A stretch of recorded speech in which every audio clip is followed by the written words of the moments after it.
समोहम सर्वभूतेषु नामे दोषस्ति ना प्रिया ये भजन्ते तु माम भक्त्या मयि ते तेषु चाप्यहम्। मैं ना तो किसी से द्वेष करता हूँ, ना ही किसी के साथ पक्षपात करता हूँ।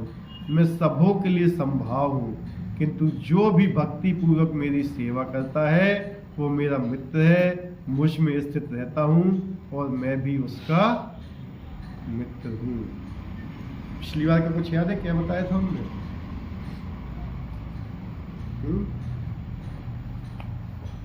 हमें जो भी कर्म करना है वो भगवान की प्रसन्नता के लिए करना है और उसको हमें अपने मान के नहीं करना, तो वो युक्त वैराग हो जाएगा।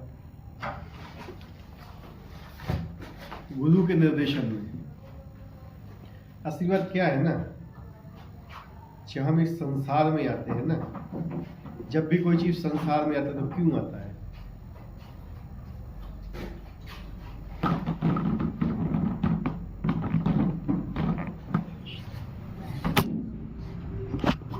संसार में कोई भी आता है जीव तो क्यों आता है?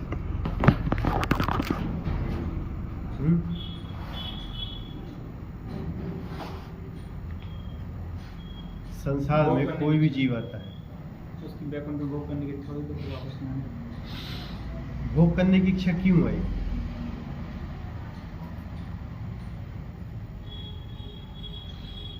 वैकुंठ में तो आना नहीं चाहिए ना इसकी इच्छा, फिर भी आई उसके अंदर।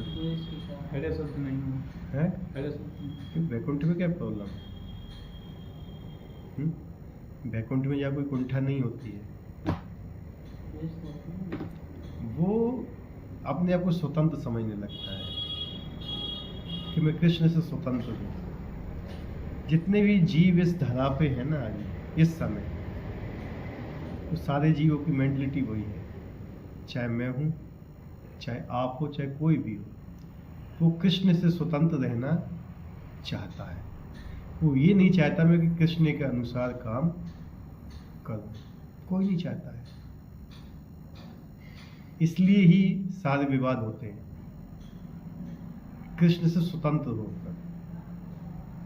और हम यहाँ इसलिए आते हैं क्योंकि हमें सिखाया जाता है कि हम कृष्ण से स्वतंत्र होने की इच्छा कर रहे थे, लेकिन स्वतंत्र नहीं हो पाए।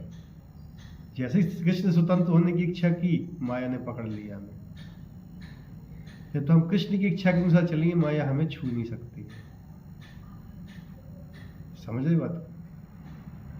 माया छू नहीं सकती है जब तक कृष्ण की इच्छा के अनुसार चलोगे।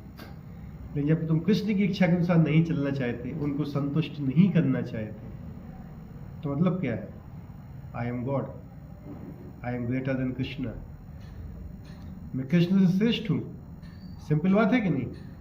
अगर मैं कृष्ण की बात नहीं मान रहा हूँ तो मतलब क्या है? श्रेष्ठ हूँ, मुझे उनकी जरूरत नहीं है। जब भगवान कहते हैं तुम्हें मेरी जरूरत नहीं है, तो जाओ फिर अपनी इच्छाएं पूरी करो। तो जैसे ही वो बैकुंठ से निकलता है, वैसे ही माया उसको दबोच लेती है।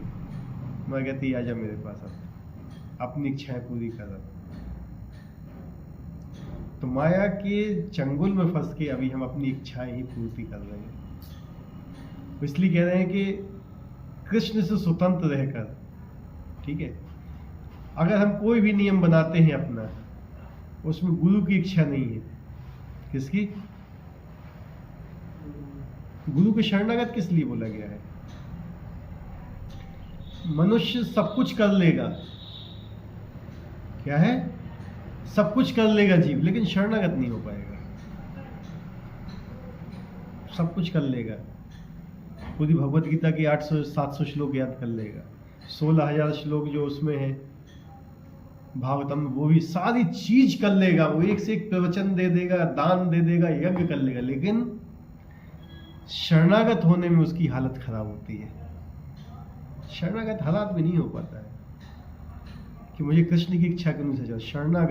शरणागत बहुत लंबी चीज है ये, हर आदमी शरणागत नहीं हो पाता। उसके अंदर स्वतंत्र रहने की इच्छा होती है कि नहीं, मैं जो सोच रहा हूँ वो सही है, लेकिन जो मेरे गुरु हैं, जो कृष्ण है, वो सोच रहे हैं वो सही नहीं। ये मेंटलिटी यहाँ पे भी रहती है उसकी। और बेसिकली हम आते हैं इसी मेंटलिटी को शुद्ध करने के लिए, इसलिए कहते हैं कि हमें दीक्षा की आवश्यकता है। क्यों? जब तक दीक्षा नहीं लोगे गुरु के निर्देश में चलोगे ही नहीं। समझ रहे बात?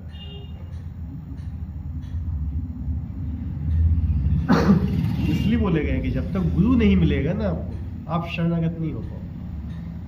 और गुरु मिलने के बाद भी लोग शरणागत नहीं होते,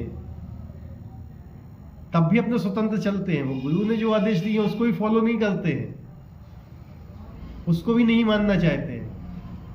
क्या हुआ? वो दीक्षित नहीं है। दीक्षा का मतलब क्या होता है? गुरु की आज्ञा 100% फॉलो होना चाहिए, जो शास्त्रों के अनुसार हो, साधु के अनुसार हो, वो आचार्य के अनुसार। समय और परिवर्तन के साथ साथ कुछ शिक्षाएं आपको लगेंगी कि बदली हुई हैं, लेकिन अगर 3 चीज हैं, साधु, शास्त्र और आचार्य, इन तीनों चीज अगर उस चीज में संतुष्ट है कि हाँ ये चीज हो रही है, सही है, तब तो आप मानिए। अगर साधु कोई बोल रहा है आपसे कोई काम करने, लेकिन शास्त्र नहीं बोल रहे हैं, आचार्यों का उसमें कोई वो नहीं है, तो फिर उस चीज को मत करिए आप। 3 चीजें बोली है, इसलिए 3 चीजों में उसको होना चाहिए। समझ रहे? 3 चीजों में मुख्यतः शास्त्र, साधु और आचार्य। और कोई भी नियम वाले इन 3 मानकों को पूरा नहीं करता है तो नियम मानने योग्य नहीं है। फिर बहुत से लोग अपने आप नियम बना लेते हैं, नहीं, वो नियम मानने योग्य नहीं है। फिर अगर आप दीक्षित हैं, शरणागत हैं, दीक्षा का मतलब कहीं होता कि मैंने अब तुम्हारी शरण ले ली, और शरण लेने के बाद भी अगर हम उसको फॉलो नहीं कर रहे हैं तो हम शरणागत नहीं हैं। राइट? नाम लिख दिया, एक मंत्र मिल गया, वही मंत्र आपको खा जाएगा। जो मंत्र गुरु ने दिया है उद्धार के लिए ना, वही मंत्र आपको नरक में लेके जाएगा। क्यों? गुरु ने क्यों स्वीकार किया आपको? आपके पाप क्यों लिए उन्होंने? आपको पर विश्वास किया, तो आप क्या कर रहे हो? कपट। भगवान दीन बंधु है, कपट बंधु नहीं है।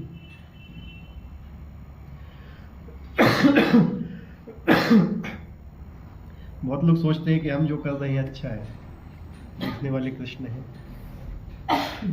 हमारे अंदर यही भावना होती है कि हम श्रेष्ठ हैं। हमारे अंदर ये भावना होती है कि हम दूसरे में दोष देखते हैं। अपने में दोष देखा कभी? जबकि दूसरों में गुण देखना चाहिए, अपने में दोष। जिस दिन आपको दूसरों में गुण नजर आने लगे तो अपने में दोष नजर आने लगे, समझ लेना आपकी रास्ता परफेक्ट है। जब आपको दूसरों में दोष नजर आ रहे हैं, अपने में है, अपने में गुण नजर आ रहे हैं, तो समझ लेना। किसी सजा में पेड़ में फल लगते हैं ना, तो पेड़ क्या होता है? झुक जाता है। अगर आप झुके नहीं हो तो आपके अंदर एक भी फल नहीं है, एक भी फल नहीं लगा हुआ है। झुकना ही सबसे में। गंगा नदी को देखा है? जब गंगा में बाढ़ आती है तो क्या होता है? आसपास के पेड़ क्या होते हैं? क्यों? तने खड़े रहते हैं।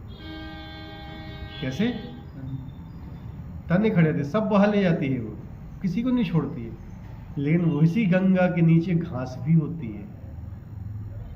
जब गंगा का बहाव तेज होता है तो वो झुक जाती है। क्या होती है? झुक जाती है। गंगा की वेग उसको उखाड़ नहीं पाता है। जब गंगा का वेग शांत होगा तो फिर खड़ी हो जाएगी। समझ रहे बात को? लेकिन जो पेड़ खड़े रहते हैं गंगा के किनारे, कोई भी चीज है, वो तो पहाड़ों तक कोई चीज देती है, इतना वेग होता है उसमें। इसलिए सबसे बड़ी चीज है झुकना, शरणागत होना। और ये सब चीज गुण आते हैं हरि नाम से। आप ये सोचते हो कि अपने आप डेवलप कर लेंगे, ये चीजें तो नहीं होती है। वो सारे गुण आपके अंदर हैं, लेकिन आप उनको भूल चुके हो। किस हिसाब से? क्योंकि जब आप कृष्ण को भूल गए, अपने आप को स्वतंत्र समझने लगे आप, तो ये सारी चीजें ढक जाती हैं। फिर उन चीजों को शुद्ध करने के लिए हरि नाम होता है। अगर आप हरि नाम करोगे बिना अपराध के, तब ये चीजें आपको स्पष्ट दिखाई देगी, कहाँ क्या कमी है, कहाँ क्या है। और कलयुग में जितने भी अवतार हुए हैं भगवान के या भगवान के पार्षदों के, उन्होंने केवल एक ही काम किया है, प्रचार। क्या? प्रचार हरिनाम का। किसी को भी देख लेना, आज जो हरिनाम का प्रचार कर रहा है, कलयुग में यही चीज है। अगर आप हरिनाम के प्रचार को छोड़कर अपनी साधना में लगे हुए हो, हमने बहुत लोगों को देखा है, उन्हें प्रचार से कोई मतलब नहीं है, अपनी साधना में लगे हुए कि भैया मैं शुद्ध हो जाऊं, मैं अच्छा हो जाऊं, मैं ये हो जाऊंगा। तुम खुद को शुद्ध हो जाओगे। वो क्या है? एक हिसाब से अपने आप को शुद्ध करने का मतलब क्या है?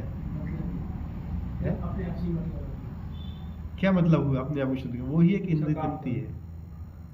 क्योंकि गुरु हमें आदेश देता है प्रचार करने के लिए।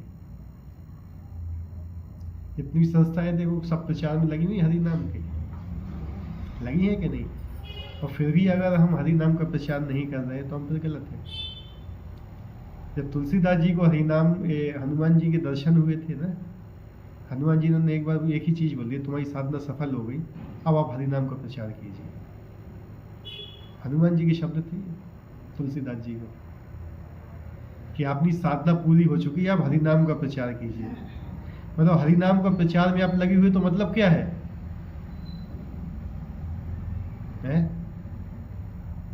आपकी साधना पूरी हो चुकी है, लेकिन फिर भी हम नहीं करना चाहते। तब क्या है ये? द्वेष। यहाँ पे कितने लोग ऐसे हैं जो एक महीने में एक भगवत गीता को बांट सकते हैं?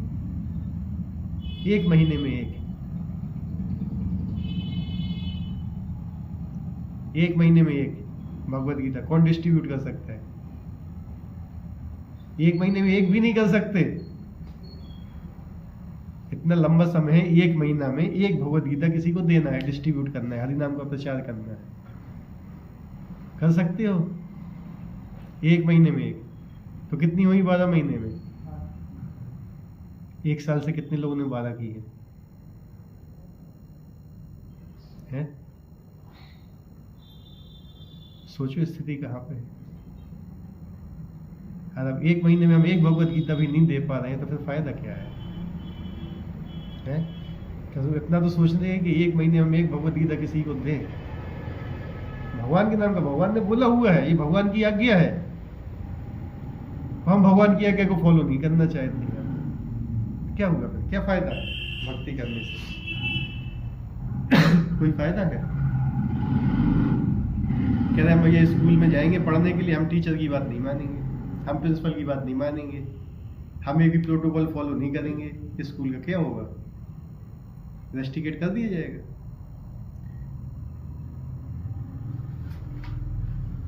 सही बात है कि नहीं है?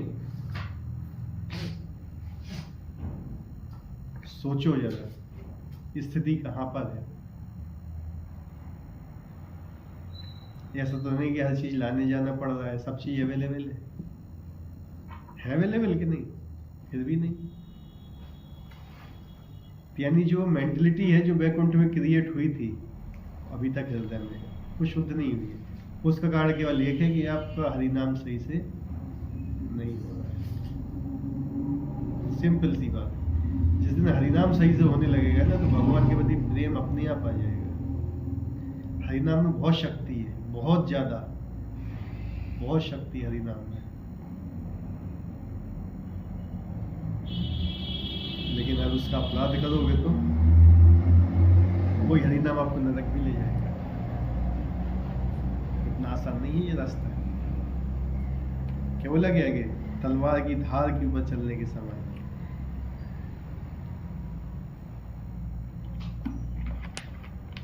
भगवान यहाँ क्या बोल रहे हैं? मैं ना तो किसी से द्वेष करता हूँ। भगवान किसी से द्वेष नहीं करते, ना ही मैं किसी के साथ पक्षपात करता हूँ। भगवान पक्षपात भी नहीं करते किसी का। मैं सबों के लिए संभाव हूँ। संभाव क्या है? एक जैसे। किंतु जो भक्ति पूर्वक मेरी सेवा करता है, अब क्या बोल रहे हैं भगवान? जो भक्ति पूर्वक मेरी सेवा करता है वह मेरा मित्र है। क्या बोले हैं? मेरा फ्रेंड है, वो दोस्त है। वह मुझ में स्थित रहता है और मैं भी उसका मित्र हूं। और भगवान के साथ जिस भाव में आप जुड़ना चाहोगे ना, सेवा करने चाहोगे, भगवान ने इसलिए हर चीज में अपनी जैसी लीलाएं की है ना, आप किसी भी रूप में जुड़ सकते हो भगवान के साथ, अगर जुड़ना चाहो तो। कितने रस हैं? 5 रस है ना। दास्य भाव, सख्य भाव है, सख्य भाव है ना। दास्य भाव के बाद नहीं, पहले शांत है, शांत है, पहले शांत रस है, फिर दास्य रस है, फिर सख्य रस है, फिर वात्सल्य रस है, फिर माधुर्य रस है। 5 चीजों से बाहर और कुछ नहीं है। 5 चीजें भगवाई है भगवान ने कि आप इस रूप में हमें फॉलो कर सकते हो। सबसे पहला क्या है? शांत रस। भगवान को अपना स्वामी मानो, मालिक है वो हमारे, ठीक है। तो भगवान उसी प्रकार से आपसे व्यवहार भी करेंगे। दास रस, दास रस में कौन थे? अब जैसे शांत रस है, शांत रस में ब्रह्मा जी थे। दास रस में हनुमान जी आ जाते हैं। भगवान क्या है? स्वामी है, वो सेवक है। सखा रस अर्जुन आ जाता है। वात्सल्य रस यशोदा मैया आ जाती है, नंद महाराज आ जाते हैं। माधुर्य भाव गोपियां आ जाती हैं। लेकिन सब में दास से प्रधान होता है। क्या होता है? दास से प्रधान होता है। तो जब तक आप सेवक नहीं बनना चाहोगे भगवान के, इन रस में जुड़ ही नहीं सकते हो। तो भगवान बोलते भी हैं कि मेरी साधना किस प्रकार से करना चाहिए, और हम उस प्रकार से नहीं करते हैं, अपराध करते हैं भगवान का, ठीक है। इसलिए क्या होता है? इसलिए हम असफल होते हैं अपनी साधना में, अपनी भक्ति में, अपने कार्यों में। इसलिए असफल होते हैं क्योंकि हम भगवान के हिसाब से नहीं चलना चाहते। खुला कि हमारा ऐसा रूटीन होना चाहिए कुछ ना कुछ, कि हम कुछ समय मतलब भगवान के लिए निकालें। कितना? कुछ समय निकालें। एक चीज बताओ, जो व्यक्ति किसी दूसरे से प्रेम करता है, उससे अकेले में बात करना चाहता है कुछ है? अकेले में पास में बैठ के, जहाँ कोई तीसरा ना हो। हम तो एक ऐसे कमरे में बंद हो जहाँ, या हम ऐसे गगन के चले जहाँ कोई दूसरा ना हो, तीसरा ना हो, कुछ नहीं, बस हम दो ही दो रहें। कभी ऐसी भावना ही भगवान के लिए कि भगवान के विग्रह हैं, हम भगवान के पास बैठे हुए हैं। क्या है? केवल 2 ही चीज है, तीसरा बंदा कोई है ही नहीं। भगवान है और हम है। हम अपनी दिल की सारी बात अब भगवान से कर रहे हैं। समझ रहे हो बात मेरी? कभी ऐसा आया है भाव हृदय में? भगवान के पास बैठो, जैसे एक सखा है ना, मित्र होता है जो, जैसे कोई दोस्त परेशान होता है तो कह रहे आ जाए आज मुझे उससे बात करने या कुछ, बैठ मेरे साथ में, बहुत परेशान हूँ। होता है ऐसा कि नहीं होता है? तो अपने हृदय की सारी बात किसको बताते हैं? उस दोस्त को बताते हैं, है कि नहीं? फिर वो कोई ना कोई सॉर्ट आउट निकालता है। इस वजह जब तुम वास्तविक दुखी होते हो ना, तो क्या कभी वो चीजें भगवान से शेयर करने की सोचिए। भगवान के पास बैठो अकेले में, बातें करो उनसे। क्यों? क्योंकि हमको भगवान मानते ही नहीं है। हम क्या मानते हैं? ये तो प्लास्टिक के बने हुए हैं, या पीतल के बने हुए हैं, या लकड़ी के बने हुए हैं, मिट्टी के बने हुए हैं, या पत्थर के बने हुए हैं। अब जैसा भाव भगवान के प्रति आपका रहेगा, कैसे? या पत्थर मानोगे तो पत्थर है, अगर भगवान मानोगे उनको ना, तो भगवान की तरह ही प्रतिक्रिया करेंगे। साक्षी गोपाल जी को कितने लोग जानते हैं? घटनाएं हो चुकी है ना। वृंदावन से पैदल गए थे, वृंदावन से पैदल भगवान का विग्रह, लोग कहते हैं कि भगवान का विग्रह चलता नहीं है, पैदल चल के गए थे। कहां तक? जगन्नाथपुरी के पास। तब भी हमें विश्वास नहीं होता है। भगवान ने अलाहाबाद में खीर खाई थी, जले हुए उनके हाथ जब पकड़ ली थी खीर, लड्डू खाते हुए उनको पकड़ा गया। तो क्या विग्रह खाते नहीं है? क्या खाते हैं, लेकिन हमारा क्या भाव है उनके प्रति, ये मेन चीज है। देखो, हमारे अंदर कलयुग के प्राणी के अंदर इतनी शक्ति नहीं है कि वो एक अच्छा साधक बन सके। जितनी भी मेहनत कर लेना, जितना भी चाहे कर लेना, अपनी शक्ति से आप वैकुंठ नहीं पहुंच पाओगे, नहीं पहुंच सकते। 24 घंटे लगे रहना अपनी साधना में, नहीं पहुंच पाओगे। कलयुग के अंदर की बात बता रहा हूं मैं, नहीं पहुंच पाओगे। कि कलयुग का युग धर्म क्या है? क्या है युग धर्म कलयुग का? नाम तो लेना है। नाम भी किस भाव से लेता है आदमी, ये भी चीज है। नाम किस चीज के लिए लेते हैं लोग? नाम तो मायावादी भी लेते हैं, भगवान बनने के लिए। नाम की शक्ति को यूज करते हैं कि मैं स्वयं भगवान बन जाऊं। नाम की शक्ति को यूज करते हैं मैं स्वयं धनवान बन जाऊं, शक्तिमान बन जाऊं, फलाना बन जाऊं, ढिकाना बन जाऊं। नाम की शक्ति यूज कर रहे हैं। नाम की शक्ति, जिसका नाम है उसके लिए यूज करो ना उसको।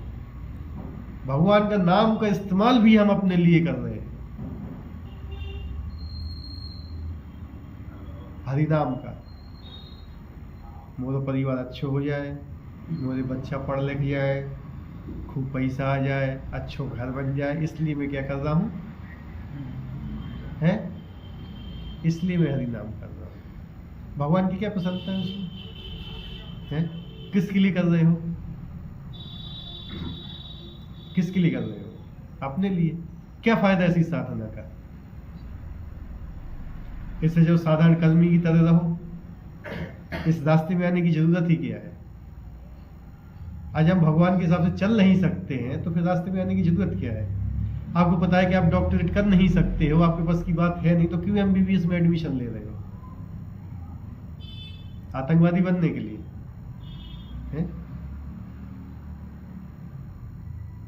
आजकल आतंकवादी बनने के लिए क्वालिफिकेशन आ गई कि आपको एमबीबीएस होना चाहिए, या आपको आईआईटी क्वालिफाइड होना चाहिए। लादेन है क्या? नहीं, पढ़े लिखे लोग, इनको क्या पढ़े लिखे बोलोगे? ये टेंडेंसी है। लेकिन अगर आप हरि नाम कर रहे हो, इस रास्ते में लगे हो, लेकिन हरि के नाम का प्रचार नहीं कर रहे हो, तो व्यर्थ है। जीसस क्राइस्ट आए किस लिए आए थे? ईसा मसीह भगवान के नाम का प्रचार किया उन्होंने, ठीक है। मोहम्मद साहब आए थे, उनने भी भगवान के नाम का ही प्रचार किया, लेकिन उनकी शिक्षाओं को लोगों ने गलत कर दिया, ठीक है। इस्लाम को जिहाद बना दिया, ठीक है। चैतन्य महाप्रभु किस लिए आए? भगवान के नाम का प्रचार करने के लिए। हनुमान जी क्या कर रहे थे? भगवान के नाम का प्रचार कर रहे थे, ठीक है। जितने जितने महान महान साधक हैं आजकल के जमाने में, सब किस पे लगे हुए हैं? भगवान के नाम का प्रचार करने के लिए केवल। क्योंकि कलयुग में जो राजा महाराजा होती है प्रचार नहीं कर पाएंगे। पहले क्या होता था? पहले के जमाने में राजा हुआ करते थे, राजा अपना निकालते थे नियम कि आज एकादशी है, आज कोई भी काम नहीं करेगा, आज केवल भजन होगा। पूरा शहर का शहर जो उनका होता था ना, एरिया, सब लोग फास्टिंग पे रहेंगे। उनका पहले से अनाउंस हो जाता था, कोई काम नहीं होगा, सारे मंदिरों में हरिनाम संकीर्तन होगा, बस। लेकिन आजकल के राजा कैसे हैं? वो भी जनता के हाथों बिके हुए हैं। जनता की इच्छा के विरुद्ध वो एक काम नहीं कर सकते हैं। वो जनता कैसी है? भोगी। कैसी है? तो उन्हें भी उस हिसाब से नियम नहीं बदल सकते हैं। इसलिए ये फिर चैतन्य महाप्रभु जब आए तो ये जिम्मेवारी दी किसके हाथ में? जनता के हाथ में। अगर आप अपने आप को चैतन्य महाप्रभु के आंदोलन का बोल रहे हैं और प्रचार काल में नहीं लगे हुए हैं,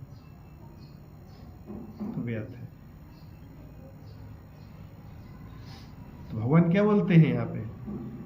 भक्ति पूर्वक सेवा, जबरदस्ती नहीं कि जबरदस्ती सेवा कराना है, भक्ति पूर्वक सेवा कराना है। अपने हृदय से भगवान की सेवा करो। भगवान जबरदस्ती नहीं बोलते हैं सेवा करने के लिए। क्या भगवान जबरदस्ती किसी को नहीं बोलते कि तुम मेरी सेवा करो, मुझे भोग लाओ? भगवान को तुम्हारे भोग की जरूरत नहीं है, लेकिन वो देखना चाहते हैं कि ये व्यक्ति कितना मेरे शरणागत है। क्या कितने शरणागत है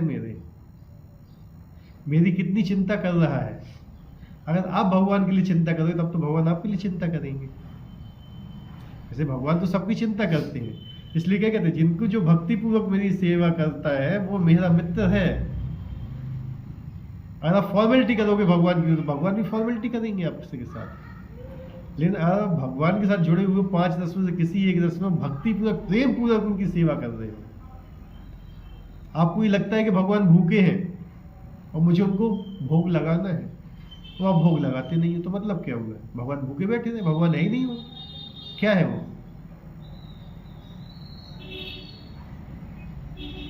समझ रहे बात को?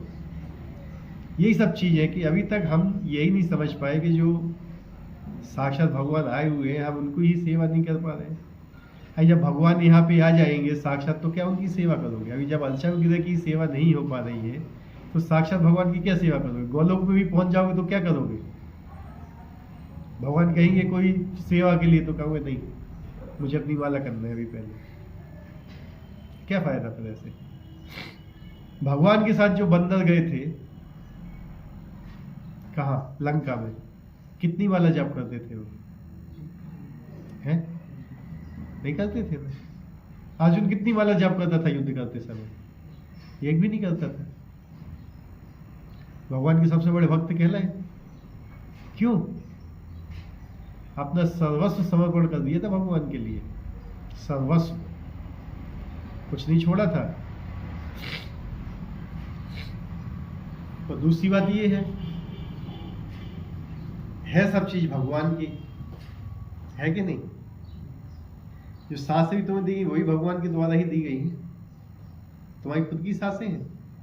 जो धन है तुम्हारे पास, जो आज यहाँ बैठे हुए जो बात कर रहे हैं, ये सब किसका है?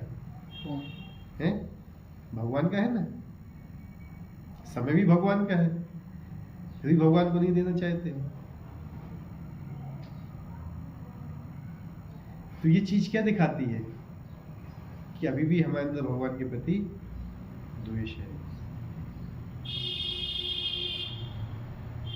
और ये क्या है? ये ऐसा नहीं है, सबको अपने अंदर देखने की बात है, टटोलने की बात है ये। अगर आप 100% समर्पित होगे भगवान के प्रति तो वही करोगे जो भगवान की इच्छा है।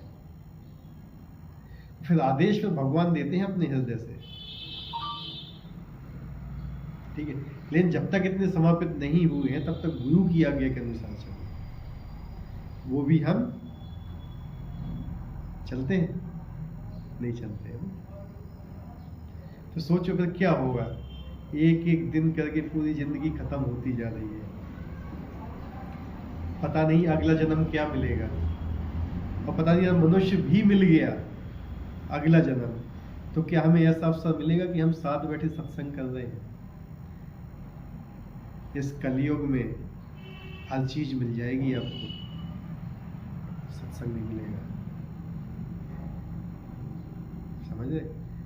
सत्संग के लिए भागना पड़ेगा आपको, आप सत्संग करना चाहते हो, नहीं मिलेगा वो आसानी से। लेकिन अगर सत्संग मिल रहा है, यूज करो उसको। सबसे बड़ी शक्ति है साधु संग, सत्संग। अगर वही नहीं, ऐसा नहीं है कि आके बैठ गए तो वो सत्संग हो गया, साधु के पास आके बैठ गए। एक अच्छे खाल से जो साधु महात्मा होते हैं उनके बालों में भी जुए होते हैं, तो क्या उनका संग करते हैं क्या जुए? बल्कि उनका खून पीते हैं। क्या करते हैं? तो क्या वो सक्सेस होगा? जुआ बैकुंठ जाएगा क्या? है? क्या कर रहा है वो? गुरु को कष्ट पहुंचा रहा है। तो कलयुग में भी ऐसे ही शिष्य मिलते हैं जो कहने को तो पास में रहते हैं लेकिन क्या करते हैं? गुरु का ही खून पीते हैं।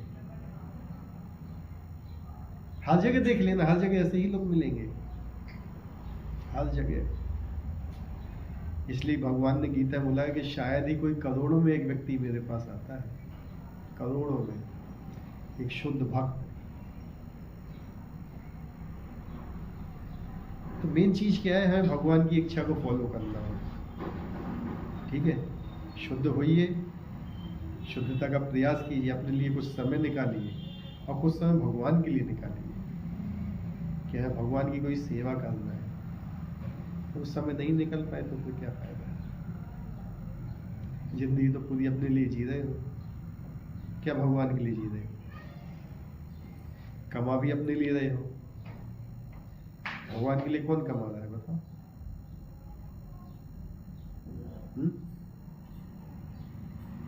कितने % लोग भगवान के लिए कमाते हैं? पूरे महुआ में, आप लोग की बात नहीं कर रहे हैं, पूरे महुआ में देख लो कितने लोग भगवान के लिए कमाई करते हैं कि भगवान मैं इतना कमा रहा हूँ जितना मैं भगवान के नाम पे डोनेट करूँ, यार नाम के प्रचार में मैं धन लगाऊंगा अपना, या शक्ति लगाऊंगा, कुछ भी, जो कुछ भी है आपके पास। यही पढ़ाया था हमने लास्ट में, जो कुछ भी है आपके पास, धन है तो धन से सेवा करो, नहीं है कोई बात नहीं, कोई पदार्थ है तो उससे सेवा करो, सामग्री से, वो भी नहीं है आपका शरीर है उससे सेवा करो, कुछ नहीं कर उसका मन लगा के तो सेवा करो भगवान, जितना ही समय मिलता है उसमें भी सेवा करो, वो भी हमसे नहीं होती है। जितना प्रयास एक हम नौकरी पाने के लिए करते हैं ना इस जमाने में, और उतना ही प्रयास तुम भगवान को प्राप्त करने के लिए करोगे तो मिल जाएंगे भगवान। नौकरी के लिए फिर भी रिश्वत देना पड़ेगी, लेकिन भगवान मिल जाएंगे। इतना बस प्रयास हो गया आपका। लेकिन उस चीज में जो आपकी इस जीवन में आपका साथ देगी, उसके लिए तो हम क्या करते हैं, पूरी जान लगा देते हैं। जो इस जीवन के बाद भी सहायता करेगा हमारी, उसके लिए हम कुछ भी नहीं करते। सही है ना माता जी? क्या बोला है?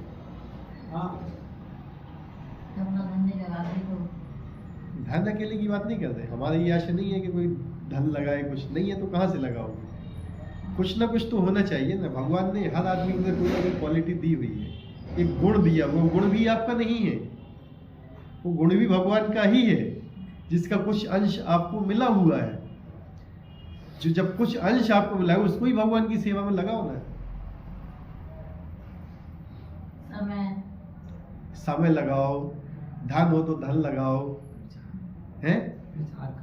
प्रचार करो, प्रचार में समय देना पड़ता है, वो भी नहीं। सबसे बड़ी चीज होती है सेवा। जो हमारा आंदोलन है प्रचार और सेवा का है। जब तक आप सेवा नहीं करोगे आगे नहीं बढ़ोगे।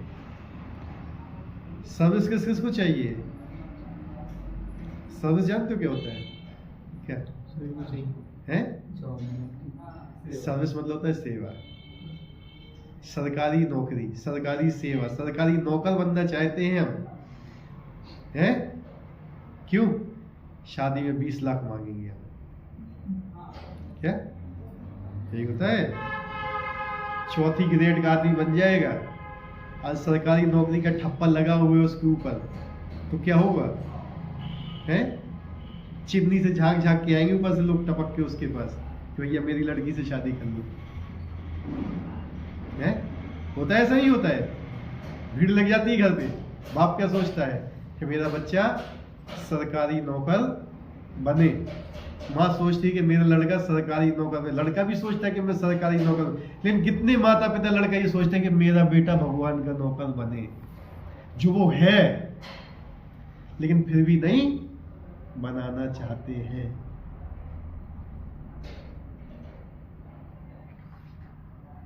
दादाजी सही कह रहे हैं? सही कहा नहीं कहा?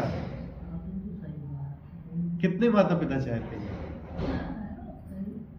लेकिन ये है कि संसार तो सब नहीं का है, अपना है क्या है? अपना है ही नहीं कुछ, फिर अपना क्यों मानते हैं? मानते हैं बस। क्यों मानते हैं अपना? अभिमान बस है, अभिमान है, ईगो है हमारा ये कि हम अपना मानते हैं, जबकि अपना कुछ है ही नहीं। अगले क्षण क्या हो जाए वो भी हमारे हाथ में नहीं है, लेकिन हम गुमान ऐसा करके चलते हैं कि पूरे पृथ्वी के राजा हम ही हैं, हम ही सब कुछ कर रहे हैं, हमारे अलावा पत्ता भी नहीं हिलेगा। ये आदमी की होती है सोच कि यार मैं चाहूं तो पत्ता भी नहीं हिलेगा।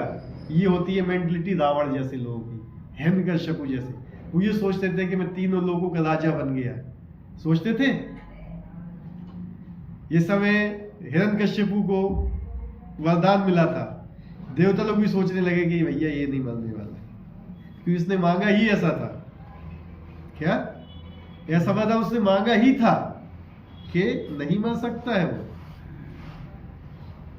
क्यों? उसने अपनी बुद्धि लगाई थी, छोटी सी बुद्धि थी, लगा दी।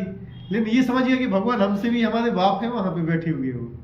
वो किसी ना किसी तरह से समुद्र निकाल ही लिया, वो मार डाला उसको केवल 5 साल के अंदर। ब्रह्मा जी जिसने वरदान दिया था वो भी सोचते थे कि ये मरेगा, मरने वाला नहीं है। क्यों? वो सोचते थे मैंने वरदान दिया हुआ है, कौन मारेगा इसको। भी सोच रहे थे भगवान भी बैठे हुए हैं मारने के लिए।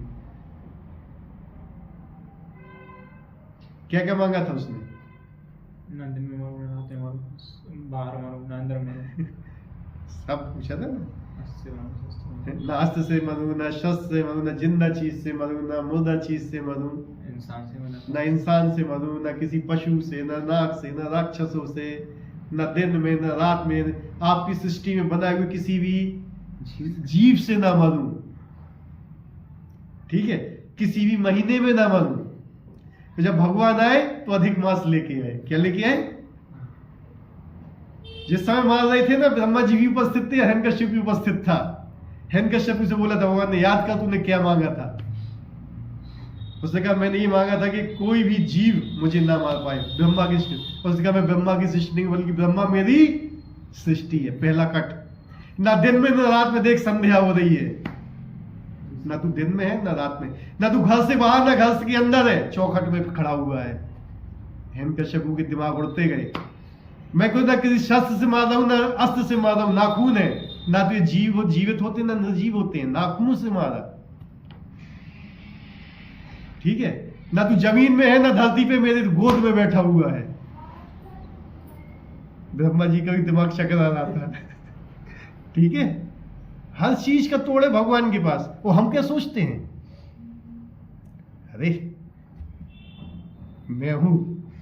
साहब एक हमको शंका ये होती है हाँ कि भगवान जी ने जब अर्जुन युद्ध ना कर रहा था, हाँ तो उन्होंने कहा था कि हम आपको मोक्ष कर देंगे, आपको कोई दोष नहीं लगेगा, आप युद्ध करके। हम्म अच्छा, अब फिर बाद में भगवान कृष्ण जब जाने लगे हैं समय में, तब अर्जुन पूछता है उनसे, साहब आप कह रहे हैं कि आप हिमालय गए हाँ और हम आप लोगों को बस दोष लगा हुआ है। तब अर्जुन ये कहा, देखो एक क्या चीज होती है ना कि लोकाचार होता है। क्या होता है? लोकाचार। क्या रामचंद्र जी ने रावण को मारा था तो उनको कोई दोष लगना था? भगवान को कोई दोष लगता है? उन्होंने क्यों जाके साधना की थी? क्यों जाके की थी? लोकाचार। भगवान एक शिष्टाचार भी सिखाते हैं कि अगर आप लोक व्यवहार में रह रहे हो तो वो भी आपको कुछ फॉलो करो। कोई दोष नहीं लगा था अर्जुन को। हनुमान जी ने कितनी ब्रह्म हत्या की थी वहां जाके? कितनी ब्रह्म हत्या की थी? वहां भी एक से एक राक्षस थे, ब्राह्मण थे, राक्षस भी।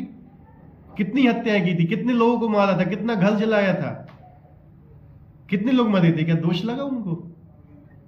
लेकिन भगवान कुछ सिखाते हुए कि लोकाचार भी कोई चीज होती है। जब तक आप इस धरती पे हो, लोकाचार को भी फॉलो करो। ठीक है? जिसमें लोग क्या है, दूसरे लोगों को देख के चलते हैं। जो लोग श्रेष्ठ होते हैं ना, उनको देख के चलते हैं। अगर कोई श्रेष्ठ व्यक्ति भगवान की साधना में लगा हुआ है तो दूसरा व्यक्ति अपने आप भगवान की साधना में लग जाएगा। उसको अलग से बोलने की जरूरत नहीं पड़ती है। लेकिन अगर कोई श्रेष्ठ व्यक्ति सिगरेट पीता है तो दूसरे लोग भी सिगरेट पीने लगते हैं देख के। मूवीज में क्या होता है, जो चलती हैं, सिनेमा चलता है, क्या होता है, हीरो सिगरेट पी रहा है तो देखिए वो मैं उसका फॉलोअर, मैं भी सिगरेट पीऊंगा। होता है कि नहीं? वो आजकल एक्टर्स छोटे छोटे कपड़े पहन के घूमती हैं उसमें। यहाँ पे भी क्या होने लगा? वैसे ही होने लगा। फॉलो करने का नियम है।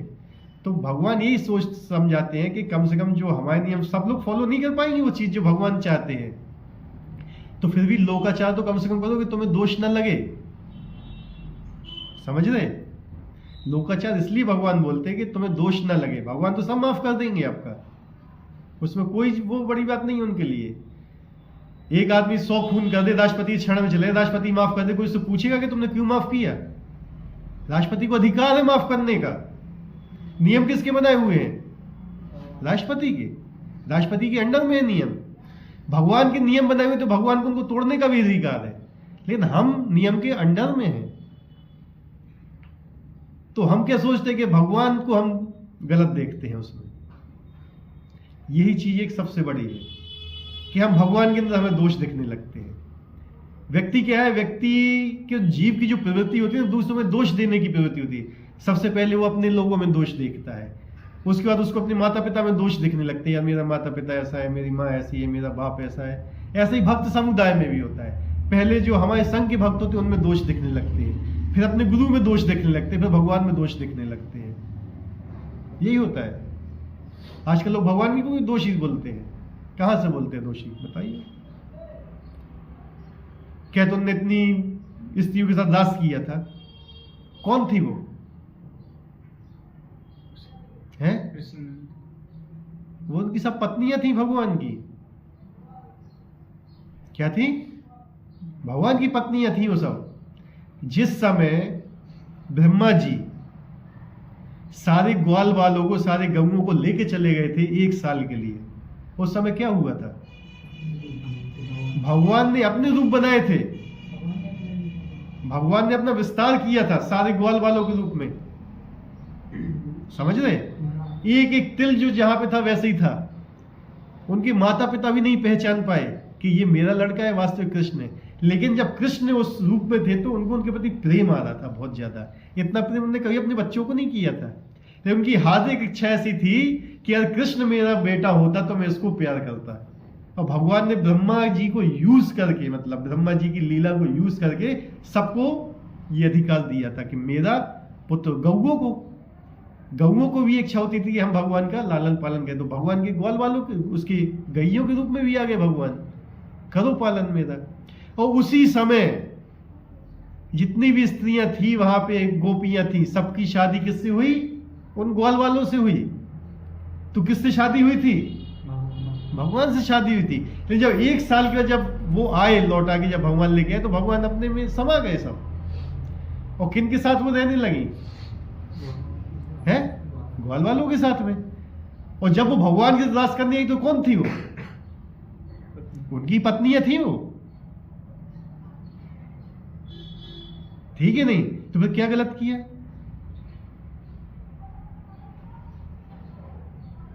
आजकल लोग क्या कहते? इतना तो दोष शिशुपाल ने भी नहीं बोला था भगवान को।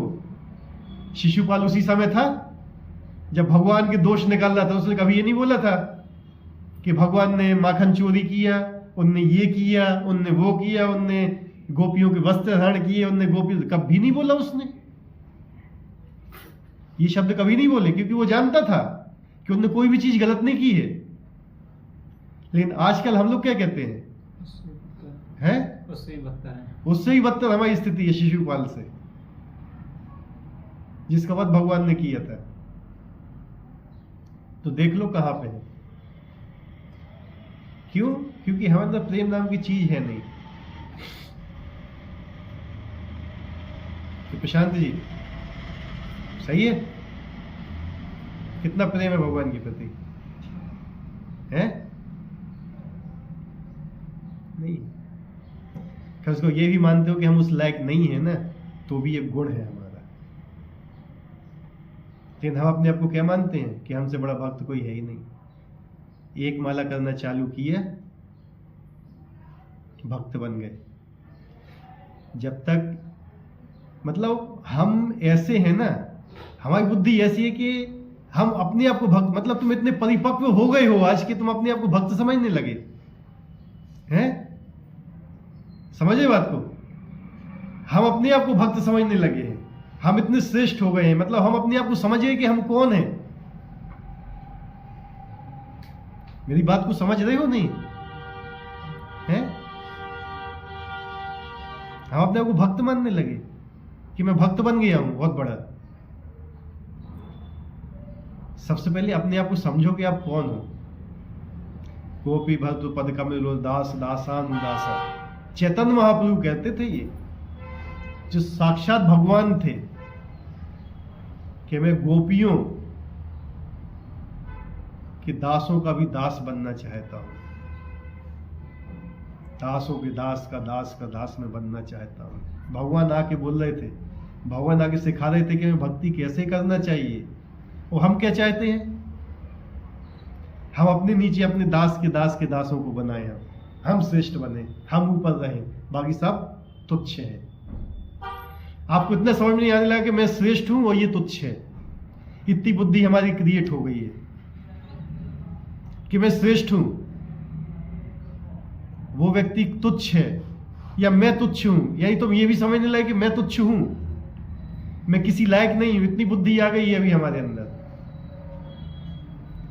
जिस दिन ऐसा होता है ना, वो आपके पतन का कारण है, केवल कुछ नहीं है। अगर आप इस दुनियादारी में लगे हुए हो और श्रवण नहीं कर रहे हो और सोचे हो कि आप भक्ति के मार्ग में चल रहे हो, भक्ति कितनी विधियां हैं?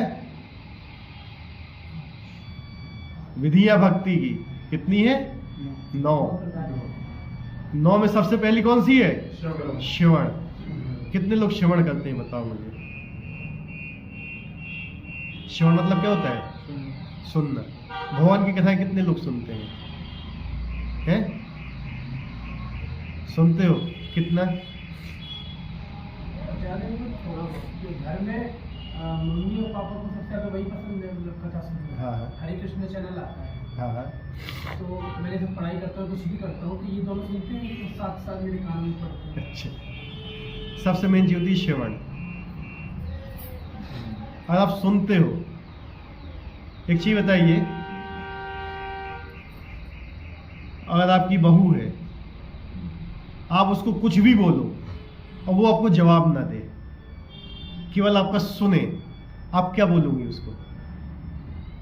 सिंपल बताना है। या आपका कोई लड़का है, आप उसको खूब चीज बोलकर सीधा बोले, लेकिन आपके सामने वो मुंह नहीं खोल रहा है, सुन रहा है सब, क्या बोलेंगे? बताइए, क्या बोलोगे उसको? यार वो बहू बहुत अच्छी है, उसको चाहे जितना डांटो पीटो शांत रहती है, कुछ नहीं बोलती है, क्या कहेंगे उसको? वो लड़का देखो यार, उसका बाप कितना उसको डांटता है, कितना सही व्यक्ति, लेकिन कुछ भी नहीं बोलता है। क्या कर रहा है वो? सुन रहा है। तो हमारी स्थिति क्या है?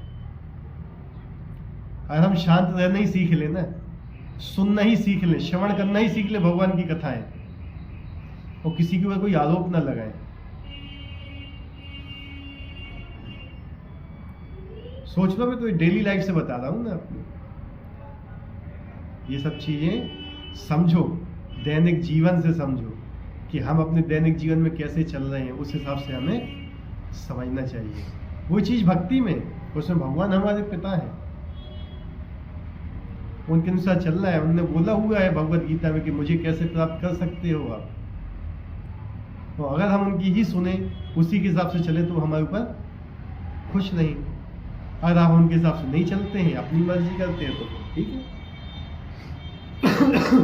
लेकिन भगवान कहते हैं कि फिर भी मैं उनसे ही प्रेम करता हूं, मैं द्वेष नहीं करता हूं उनसे, उनके प्रति संभाव देता हूं, एक निष्क्रिय। क्यों? जो आतंकवादी होते हैं, भगवान को सांस नहीं देते हैं, पानी नहीं देते हैं, धूप नहीं देते हैं, फल फूल नहीं देते हैं, सब देते हैं, आतंकवादियों को भी देते हैं, भक्तों को भी देते हैं। लेकिन भक्तों के प्रति उनका विशेष स्नेह होता है। क्या होता है? विशेष स्नेह। एक पिता है, पिता के 3-4 बच्चे हैं, एक उसमें बिगड़ैल है, गाली देता है माता पिता को, क्या वो उसको रोटी नहीं देते खाने को? है? संपत्ति भी तो पिता की, उसका भी अधिकार होता है, नहीं होता है? पिता करता है। लेकिन जो लड़का अच्छा होगा, उसके प्रति उसका एक विशेष स्नेह हो, इसमें कोई दोष नहीं है, भगवान यह बताना चाहते हैं।